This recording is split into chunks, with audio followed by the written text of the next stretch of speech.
In today's video, I'm going to show you how to check for updates in Microsoft OneNote on your PC, step by step, so you can make sure you're always using the latest version with the newest features, fixes, and performance improvements. Keeping OneNote updated is important because updates can help prevent bugs, improve syncing, and make sure your notebooks run as smoothly as possible.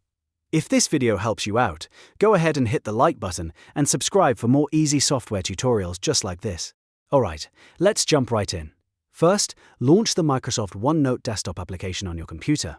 Make sure you are opening the full desktop version of OneNote, not just a browser tab or mobile app, because the update settings are found inside the desktop program. Once OneNote is open, look to the top left corner of the window and click the File tab. This will open the Backstage menu, where you can access account details, settings, and update options for Microsoft Office apps. From the menu on the left side, scroll down if needed and click Account. In some versions, this may appear as Office account, but it leads you to the same place. This section shows information about your Microsoft account and the version of Office that OneNote is using. Now look on the right side under the Product Information area. Here, you should see an Update Options button. Click that button to open the drop-down menu. This is where Microsoft keeps the tools for checking and managing updates for OneNote and other Office apps. From the list that appears, click Update Now. As soon as you do that, OneNote will connect to Microsoft servers and check whether a newer update is available.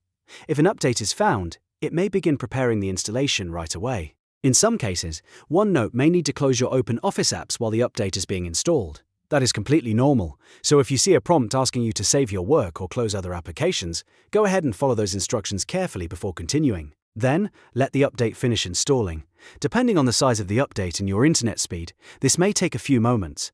Once it's done, OneNote will be updated to the latest version, which can include new tools, security patches, and important bug fixes. After the update is complete, you can reopen OneNote and continue working as usual. If you want, you can also return to the account page later to confirm that your version has changed and the update was successful. And that's it. You've now learned how to check for updates in Microsoft OneNote. It only takes a few clicks, but it can make a big difference in keeping the app running smoothly. If this tutorial helped you, please remember to like the video, subscribe to the channel, and turn on notifications so you don't miss the next helpful guide. Thanks for watching, and I'll see you in the next one.